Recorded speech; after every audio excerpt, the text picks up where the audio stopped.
Hello and welcome, Mr. Kunwar. This is your host Akash, and welcome to your on-grid design architectural presentation. In this presentation, we'll be discussing your floor plans that are developed by our design team. These floor plans have two variants. The variants have each taken into consideration their respective attributes. We'll be walking you through that, speaking about spaces and overall reasoning behind this development. At the end of the video, you'll be understanding both the designs, and you can discuss this with your family and prioritize your needs and choose the design that best suits your project. So let's get started.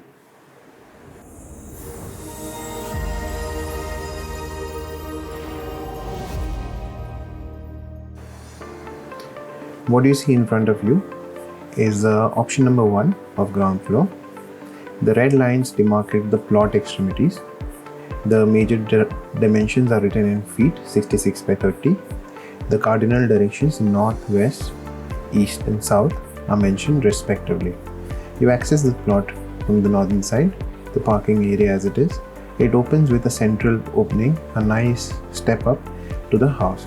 This higher plinth allows to keep your rain and the street dirt away from your house. As we enter, this opens into a nice open plan where on the right hand side falls your living area with a double height cutout above it. That's why you see the X mark, and the dining of a 6-seater, which you can easily convert into 8-seater depending on your need. An open L-shaped kitchen layout with a direct access to the utility. Now the advantage of having utility close by is that all your wet plumbing can be done and without having the services to run internally through the house. On the left hand side is the shrine positioned as per Vastu. These spaces have their own dimensions. As you can see, this is 6 feet by 5 feet. You read this as X direction, that is X by Y. So the first number designates the horizontal distance and the next number designates the vertical distance. Respectively, as we move on, there's the internal store unit. This is a dry store that you can access from the house. As we go in, this has a central private lobby that opens into your bedroom 1 and bedroom 2. Both the bedrooms have king size bed with provision for wardrobes arrangement. These have their own attached toilets. Well, in bedroom 2 it's a common toilet, with the bedroom 1 is an attached toilet which has 3 essential fixtures: your wash basin, your water closet and the bathing unit. Similarly over here, the wash basin, water closet and bathing unit.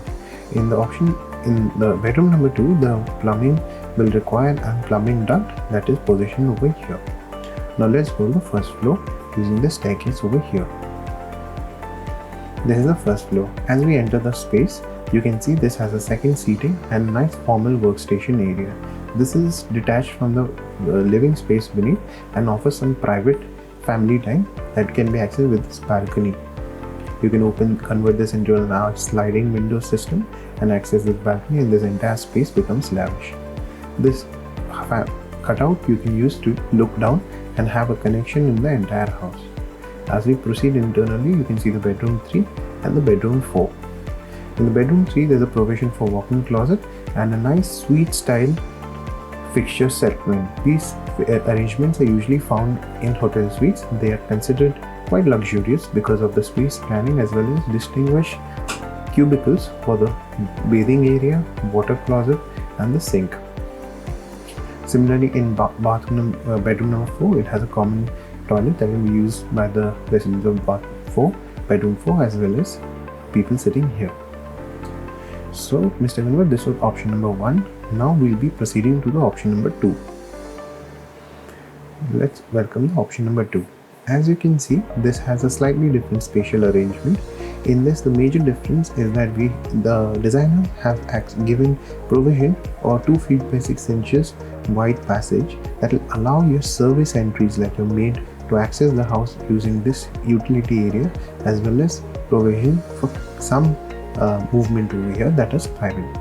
You enter the house directly over here, which opens to a nice dining and a flowing kitchen unit, similar L style, but a utility that is access outdoors. The dining and the living unit is respectively placed over here with a TV and a shrine that has a dedicated wall enclosure. The storage is positioned on this side. As you can see, it is a 5 feet by 8 feet 5 inches. Similarly, the bedroom 1 and bedroom 2 both come with attached toilets, with the bedroom 1 sharing a common toilet.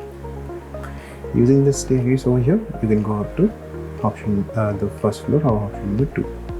As we enter the option number 2, you can see the seat does not have the double height cutout that you saw in the option number 1, but this allows for much more space for the house on the first floor. This has a larger seating unit and a workstation with more ample space. And instead of having a balcony that was jutting out, now you have an internal terrace, which of respective size 11 feet by 10 feet. Similarly, in bedroom 3 and 4, you can see the arrangement is with a king size bed and the wardrobe. In the bedroom 3, we have the walk-in closet and the suite style toilet arrangement. So here, Mr. Kunwar, this was your design presentation that covered both the options.